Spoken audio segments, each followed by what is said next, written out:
കാറ്റത്തെ കിളിക്കൂട് സീരിയലിലേക്ക് എല്ലാവർക്കും സ്വാഗതം. ഈ ചാനൽ ഇഷ്ടപ്പെട്ടാൽ ലൈക്ക് ചെയ്യുക, സബ്സ്ക്രൈബ് ചെയ്യുക.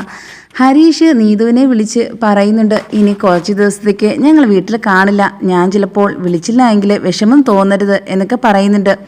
അങ്ങനെ കാര്യങ്ങളെല്ലാം നീതുവിൻ്റെ അടുത്ത് പറയുകയും ചെയ്യുന്നുണ്ട്. ആ സമയത്ത് സുധീഷ് കൊണ്ട് ചോദിക്കുന്നുണ്ട്, നീ ആർക്കാ ഇത്രയും വിശദീകരിച്ച് ഓരോന്ന് പറഞ്ഞു കൊടുക്കുന്നേ? അത് ഞാൻ നീതുവിനെ വിളിച്ചതാ. എന്തായാലും ഇപ്പോൾ നിനക്ക് വന്ന മാറ്റം നല്ലതാണ് കേട്ടോ എന്നൊക്കെ പറയുന്നുണ്ട്.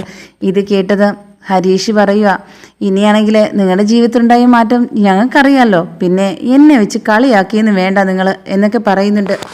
ഇനി ഇതിൻ്റെ പേരിൽ നിങ്ങൾ വഴക്കൊന്നും കൂടണ്ട എന്ന് സുഭാഷും പറയുന്നുണ്ട്. അങ്ങനെ സുഭാഷ് ചാന്ദിനിയെ വിളിച്ചിട്ട് പറയുക, എന്തായാലും ഇവിടെ വന്നതല്ലേ, കാപ്പിയൊക്കെ കുടിക്കാം കേട്ടോ എന്നൊക്കെ പറയുക. അതിന് ഞങ്ങൾക്കില്ലേ കാപ്പി എന്ന് സുധീഷ് ചോദിക്കുന്നുണ്ട്. എല്ലാവർക്കും ഞാൻ കാപ്പിയൊക്കെ ഉണ്ടാക്കി വെച്ചിട്ടുണ്ട്, എല്ലാവരും വന്ന് കഴിച്ചാൽ മാത്രം മതി എന്ന് പറയുന്നുണ്ട്. അങ്ങനെ എല്ലാവരും കൂടെ ഒരുമിച്ചിരുന്ന് ഭക്ഷണം കഴിക്കാൻ വേണ്ടി ഇരിക്കുകയായിരുന്നു. ആ സമയത്ത് സുനന്ദയും കൂടെ വരുന്നുണ്ട്. അങ്ങനെ സുധീഷ് പറയുക, എന്തായാലും നമ്മളെ വീട്ടിൽ ഇരുന്ന് ഇങ്ങനെ ഒരുമിച്ചിരുന്ന് ഭക്ഷണം ഉണ്ടാക്കി തരേണ്ടതായിരുന്നു, എന്നാൽ ഇപ്പോൾ സുഭാഷിൻ്റെ കയ്യിൽ നിന്ന് കഴിക്കേണ്ട ഒരു ഭാഗ്യം നിങ്ങൾക്ക് എല്ലാവർക്കും ഉണ്ടായില്ലേ അമ്മായിക്കൊക്കെ എന്നൊക്കെ പറയുന്നുണ്ട്. ആ സമയത്ത് മിണ്ടാതെ തന്നെ തിരിഞ്ഞു പോകുന്നുണ്ട് അമ്മായി. ഇത് കണ്ടത് സുനന്ദ പറയുക, നിങ്ങളെ കൂട്ടത്തിൽ ഞാൻ ഇരുന്ന് കഴിക്കാം, എനിക്കിങ്ങനെ വിഷമമൊന്നുമില്ല എന്നൊക്കെ പറയുന്നുണ്ട്. എന്നാൽ അമ്മായി വിളിച്ചിട്ട് പോലും സുനന്ദ പോയില്ല.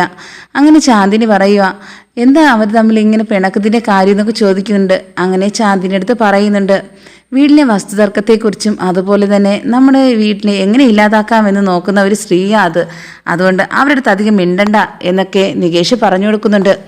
ഇത് കേട്ടിട്ട് നിധി പറയുക, അങ്ങനെയൊന്നും ഇത്രയും പെട്ടെന്ന് തന്നെ ഇവരുടെ അടുത്ത് ഇങ്ങനത്തെ ഒന്നും പറഞ്ഞൊന്നും കൊടുക്കണ്ട എന്നൊക്കെ പറയുന്നുണ്ട്. അങ്ങനെ നിധി സുധീഷിൻ്റെ അടുത്ത് പറയുന്നുണ്ട്, ഇനി ഒരു കാര്യം കൂടെ നമുക്ക് നടത്തണം, സുഭാഷിൻ്റെ കല്യാണം അത് ചാന്ദിൻ്റെ അടുത്ത് തന്നെ നമുക്ക് ചോദിക്കണം, അവിടെ ഇഷ്ടം എങ്കിൽ മാത്രമേ നമുക്ക് മുന്നോട്ട് പോകാൻ കഴിയുള്ളൂ എന്നൊക്കെ പറയുന്നുണ്ട്. ഭാസ്കരൻ ആ സമയത്ത് പറയുക, ഞാനാണെങ്കിൽ ഇത്രയും നാൾ നിങ്ങളുടെ അടുത്ത് പറഞ്ഞിട്ടില്ല ഈ ഒരു ക്ഷേത്രത്തിൻ്റെ കാര്യം, പക്ഷേ ഈ കുടുംബക്ഷേത്രത്തിൻ്റെ കാര്യം ഇപ്പോൾ നിങ്ങളടുത്ത് ആരാ പറഞ്ഞത് എന്നൊക്കെ ചോദിക്കുന്നുണ്ട്. ആ സമയത്ത് സുധീഷ് പറയുക, ഞാനാണെങ്കിൽ ചെറിയൊരു ബുദ്ധി പ്രയോഗിച്ചു, അത് വലിയച്ഛൻ്റെ വായിൽ നിന്ന് തന്നെ നമ്മൾ കേൾക്കുകയും ചെയ്തു എവിടെയാണെന്ന്, അതുകൊണ്ട് മാത്രമാണ് ഇന്ന് നമ്മളെല്ലാവരും ഇവിടെ ഇരിക്കുന്നത്. ഇത് കേട്ടതും പറയുക ഭാസ്കരൻ, അതോ അങ്ങനെ പറയാൻ വഴിയില്ലല്ലോ അവൻ, പിന്നെ എന്ത് പറ്റി എന്നൊക്കെ ചോദിക്കുന്നുണ്ട്. അത് ഞാനൊരു ജോത്സ്യനെയും വിളിച്ച് ഒരു പൂജാരിയെയും വിളിച്ചുകൊണ്ടങ്ങ് പോയിട്ട് അവരുടെ അടുത്ത് പറഞ്ഞു, 2-3 ഭീഷണിയൊക്കെ പെടുത്തി ശാപവാക്കുകൾ കൊണ്ടൊക്കെ കുറേ അങ്ങ് പറഞ്ഞു. ഇതൊക്കെ കേട്ടത് തനിയെ തന്നെ അവർ പറഞ്ഞു തന്നു എന്നൊക്കെ പറയുന്നുണ്ട്. അതുമാത്രമല്ല, ഇതിൻ്റെ എല്ലാം ബുദ്ധിയുടെ കാര്യം നിധിയുടെ പറഞ്ഞിട്ടാണ് ഞാൻ ഇതെല്ലാം ചെയ്തത്, നമ്മുടെ വീട്ടിൻ്റെ ഐശ്വര്യത്തിന് വേണ്ടി നിധിയുടെ ഒരു ചെറിയൊരു ബുദ്ധിയുടെ ഇതിലുണ്ട് എന്നൊക്കെ പറയുന്നുണ്ട്. ആ സമയത്ത് സുഭാഷ് പറയുന്നുണ്ട്, അത് ശരിയാ, നിധി വന്നേ പിന്നെ ഉള്ള മാറ്റത്തിൽ ഒന്ന് മാത്രമായത്, അല്ലാതെ എന്തെല്ലാം മാറ്റം ഉണ്ടായിരിക്കുന്നു അച്ഛൻ്റെ കാര്യത്തിൽ തന്നെ എന്നൊക്കെ പറയുന്നുണ്ട്. അങ്ങനെ ഭാസ്കരൻ പറയുക, അത് ശരിയാ, എന്നെ ആർക്ക് വേണമെങ്കിലും എന്തും പറയേണ്ട അവകാശമൊന്നുമില്ല, പക്ഷേ നിധി എന്ത് പറഞ്ഞാലും ഞാനൊന്നും മിണ്ടില്ല, അത് ഞാൻ അവൾക്ക് കൊടുത്ത ആ സ്വാതന്ത്ര്യം തന്നെയാണ് എന്നൊക്കെ പറയുന്നുണ്ട്. എന്ന് പറഞ്ഞ് മക്കളായ നിങ്ങൾക്ക് എൻ്റെ തലയിൽ കയറി ഇരിക്കാനൊന്നും പറ്റില്ല എന്നൊക്കെ ഭാസ്കരൻ പറയുന്നുണ്ട്. ഇത് കേട്ടിട്ട് സുധീഷ് പറയുക, ഞാനാണെങ്കിൽ നിങ്ങളെ തലയിൽ കയറി ഇരുന്നാൽ നിങ്ങൾ ഓരോന്ന് വിട്ട് പറഞ്ഞ് ഞങ്ങളെ കുടുംബം കിടക്കാൻ വേണ്ടിയാണല്ലോ നടക്കുന്നത്, ഒരിക്കൽ എനിക്ക് മനസ്സിലായി എന്നൊക്കെ പറയുന്നുണ്ട്. ഇത് കേട്ടത് നിധി പറയുക, ഇനി കഴിഞ്ഞതിനെ കുറിച്ച് ഒന്നും പറയണ്ട, ഇനി വരാനിരിക്കുന്നതിനെ കുറിച്ച് മാത്രം ചിന്തിച്ചാൽ മതി, അച്ഛനെ ഇനി പറഞ്ഞ് വിഷമിപ്പിക്കുകയെന്ന് വേണ്ട എന്നൊക്കെ പറയുന്നുണ്ട്. ആ സമയത്ത് സുഭാഷ് പറയുക, കണ്ടോ അച്ഛനിപ്പോൾ സപ്പോർട്ടുമായിട്ട് നിധിയാണ് വന്നിരിക്കുന്നത്, അതുകൊണ്ട് ആർക്കും ഇനി ഒന്നും പറയാനില്ല. ആ സമയത്ത് നിധി പറയുന്നുണ്ട്, നമ്മുടെ വീട്ടിൻ്റെ ഐശ്വര്യത്തെക്കുറിച്ച് മാത്രം ചിന്തിച്ചാൽ മതി, എന്തായാലും ജാതകത്തിൽ സുഭാഷേനെ കുറിച്ച് എന്തെല്ലാം കാര്യങ്ങളൊക്കെ വ്യത്യസ്തമായിട്ട് ഓരോ അഭിപ്രായമാണ് പറഞ്ഞത് എല്ലാവരും, അതുകൊണ്ട് അതൊക്കെ മാറ്റി ഇവിടെ ഒരു പൂജ ചെയ്ത് ഇവരെയൊക്കെ നല്ലപോലെ പ്രാർത്ഥിച്ചു കഴിഞ്ഞാൽ മാത്രം മതി, നിങ്ങളുടെ കുടുംബക്ഷേത്രത്തിൽ എല്ലാം ശരിയാവും എന്നൊക്കെ പറയുന്നുണ്ട്.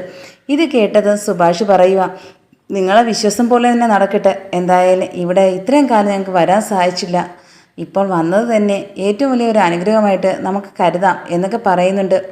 ഇത് കേട്ടത് സുനന്ദ പറയുക, ഞാൻ പല പ്രാവശ്യവും വിചാരിച്ചതാ ഇതിനെക്കുറിച്ച് പറയണമെന്ന്, പക്ഷേ എൻ്റെ വീട്ടിലെ അമ്മയൊന്നും ഇതിന് സമ്മതിച്ചിരുന്നില്ല, പക്ഷേ പറഞ്ഞിരുന്നാലും ഒരു കാര്യമുണ്ട്, നമ്മുടെ കല്യാണം മാത്രമല്ലല്ലോ നടക്കുന്നത്, അത് നടക്കാനും പോകുന്നില്ല എന്ന് എനിക്ക് പിന്നെ മനസ്സിലായി, അതുകൊണ്ട് ഞാൻ പിന്നെയും പറയാത്തത് എന്നൊക്കെ പറയുന്നുണ്ട്. എന്തായാലും മറച്ചു വെച്ചിരുന്നാലും ചില കാര്യങ്ങളൊക്കെ പെട്ടെന്ന് തന്നെ പുറത്തു വരുമെന്ന് പറയുന്നത് ശരി തന്നെ കേട്ടോ എന്നൊക്കെ പറയുന്നുണ്ട്. എന്തായാലും അച്ഛൻ മറച്ചു വെച്ചിരുന്നെങ്കിൽ വലിയച്ഛൻ പറഞ്ഞത് കേട്ട് നമ്മളെല്ലാവരും അറിഞ്ഞില്ലേ എന്നൊക്കെ പറയുന്നുണ്ട് സുധീഷ്. അങ്ങനെ ക്ഷേത്രത്തിലേക്ക് പോകാൻ വേണ്ടി ഒരുങ്ങാൻ വേണ്ടി നിൽക്കുക. അങ്ങനെ സുഭാഷാണെങ്കിൽ റെഡിയായിട്ടൊക്കെ എല്ലാവരും വന്നു. സുധീഷും നല്ലപോലെ മുണ്ടൊക്കെ എടുത്ത് നല്ല ഷർട്ടൊക്കെ ഇട്ട് മണവാളനെ പോലെ വരണം കണ്ടിട്ട് നികേഷ് ചോദിക്കുന്നുണ്ട്, എന്താ ഇന്നൊരു മണവാളൻ്റെ ലുക്കിലാണല്ലോ വന്നിരിക്കുന്നത്, അത് ഞാനിത്തിരി ഒരുങ്ങി വന്ന് നിനക്ക് പിടിച്ചില്ലായിരുന്നോ എന്നൊക്കെ ചോദിക്കുന്നുണ്ട്. അങ്ങനെയല്ല, നിന്നെ നിധി ചേച്ചിയെടുത്ത് എന്ത് മണ്ടത്തരം പറഞ്ഞ് നിൽക്കാനാ നിങ്ങൾ നോക്കുന്നതെന്നൊക്കെ ചോദിക്കുന്നുണ്ട്. അത് നീ എന്തിനാ അറിയുന്നത്, നീ വഴിയെ നോക്കിയാൽ മതി. ഇപ്പം നോക്കിക്കോ, നിധിയാണെങ്കിൽ സാരി ഉടുത്തോണ്ട് വരുന്നത് കാണാം. അത് നിങ്ങൾക്ക് ഇങ്ങനെ അറിയാം സാരി ഉടുത്തെന്ന്? എൻ്റെ ഭാര്യയുടെ കാര്യം എനിക്കറിയില്ലേ, അതുകൊണ്ട് നീ നോക്കി നിന്നോ എന്നൊക്കെ പറയുന്നുണ്ട്. അങ്ങനെ പെട്ടെന്ന് കഥക് തുറന്നത് നിധിയാണെങ്കിൽ സാരി ഉടുത്തോണ്ട് വരുന്നുണ്ട്. ഇത് കണ്ടത് ഞെട്ടി നിൽക്കുന്നുണ്ട് സുധീഷ്. എന്നിട്ട് നികേഷിൻ്റെ അടുത്ത് പറയുന്നുണ്ട്, കണ്ടോ ഞാൻ പറഞ്ഞത്, എന്തായാലും ഇനി നീ നോക്കിയോ നിധിയുടെ അടുത്ത് ഞാൻ എന്താ പറയാൻ പോകുന്നതെന്ന്, അത് കേട്ടിട്ട് നീ ഞെട്ടാനും പോകുന്നത് എന്നൊക്കെ പറയുന്നുണ്ട്. അതിന് നിങ്ങൾ ഞെട്ടി നിൽക്കുകയല്ലേ ഈ വരവ് കണ്ടിട്ട്, പിന്നെ ഇനി ഞാൻ എന്തിനാ ഞെട്ടുന്നത് എന്നൊക്കെ ചോദിക്കുന്നുണ്ട് നികേഷ്. അത് ഞാൻ വഴിയെ പോകുമ്പോഴത്തേക്കും നമ്മൾ ക്ഷേത്രത്തിലോട്ട് പോകുമ്പം പറയാം എന്നൊക്കെ പറയുന്നുണ്ട്. അങ്ങനെ എല്ലാവരെയും വിളിച്ചിട്ട് സുനന്ദയും വന്നിട്ടുണ്ട്. സുനന്ദയും അതുപോലെ തന്നെ വന്നത് ചാന്ദിനി കൂടെ വരുന്നുണ്ട്. ചാന്ദിനി അടുത്ത് പറഞ്ഞിട്ടുണ്ട്, ഫസ്റ്റ് നിങ്ങൾ രണ്ടുപേരും നടന്നു പോകണം ഫ്രണ്ടിൽ നിന്ന്, എന്തെങ്കിലും ഉണ്ടെങ്കിൽ സംസാരിച്ചിട്ട് പോകണം എന്നൊക്കെ പറയുന്നുണ്ട്. നിധിയുടെ ഈ വാക്ക് കേട്ടിട്ട് വീണ്ടും സുഭാഷ് തിരിഞ്ഞു നോക്കിയിട്ട് പറയുക, ഞങ്ങൾക്കൊന്നും പറയാനില്ല, നിധിയുടെ ഫ്രണ്ടിൽ കൂടെ വരുമോ, ഞങ്ങൾക്ക് സംസാരിച്ചിട്ട് പോവാമല്ലോ, എന്നാൽ ചാന്ദിനിക്ക് ഒരു കൂട്ടും ആവുമല്ലോ എന്നൊക്കെ പറയുന്നുണ്ട്. ഒരു കൂട്ടും ആവണ്ട, എന്തായാലും നിങ്ങൾ നടന്നോ, ഞങ്ങൾ ബേക്കിൽ നിന്ന് വരാം. അങ്ങനെ ക്ഷേത്രത്തിൽ പോവുകയും ഒരുമിച്ചിരുന്ന് പ്രാർത്ഥിക്കാൻ പോകുമ്പോഴത്തേക്കും സുനന്ദ പ്രാർത്ഥിക്കുകയും ചെയ്യുന്നുണ്ട്. സുഭാഷിൻ്റെ കല്യാണം നടക്കണം, അത് ചാന്ദിനി തന്നെ ആയിരിക്കണം എന്നൊക്കെ വിചാരിക്കുകയും ചെയ്യുന്നുണ്ട്. അങ്ങനെ സുധീഷും നിധിയും കൂടെ ക്ഷേത്രത്തിലേക്ക് പോയി എല്ലാവരും കൂടെ പ്രാർത്ഥിച്ചിട്ട് പുറത്തിരിക്കുക. ആ സമയത്ത് നിധിയെടുത്ത് പറയുക, എന്തായാലും നമുക്ക് സെൽഫിയൊക്കെ എടുത്താലോ, കുറേ ഫോട്ടോസ് എടുക്കണം, എന്തായാലും നമ്മൾ ഈ ക്ഷേത്രത്തിൽ ആദ്യത്തെ വരവല്ലേ, അതുകൊണ്ട് നമുക്കിതൊരു ആഘോഷം തന്നെ ആക്കണമെന്ന് പറഞ്ഞിട്ട് എല്ലാവരും ഫോട്ടോയ്ക്ക് നിൽക്കുന്നുണ്ട്. അങ്ങനെ നിധിയുടെ അടുത്ത് ചോദിക്കുന്നുണ്ട്, അവൾ സമ്മതിക്കോ ഇല്ലയോ എന്ന് അറിയില്ല, എന്നാലും നീ നോക്കിക്കോ, ഞാനാണെങ്കിൽ ഫോട്ടോ എടുക്കാൻ വേണ്ടി വിളിക്കാൻ പോവുക എന്നൊക്കെ നികേഷിൻ്റെ അടുത്ത് പറഞ്ഞിട്ട് പോകുന്നുണ്ട്. അങ്ങനെ നിധിയും സുധീഷും കൂടെ ഫോട്ടോ എടുക്കുന്നുണ്ട്. അങ്ങനെ ഫോട്ടോ എടുത്ത് സെൽഫി എടുക്കുന്നുണ്ട്. എടുത്തുകൊണ്ട് നിൽക്കുമ്പോഴത്തേക്കും എല്ലാവരും അതിശയത്തോടെ നോക്കുന്നുണ്ട്. എന്തായാലും ഈ പറഞ്ഞ നിധിയാണോ ഇപ്പോൾ സുധീഷിൻ്റെ കൂടെ നിൽക്കുന്നത്, എന്തായാലും നല്ലതുപോലെ നടന്നാൽ മതി എന്നൊക്കെ ഭാസ്കരനും ചിന്തിക്കുന്നുണ്ട്. അങ്ങനെ ഇതൊക്കെല്ലാം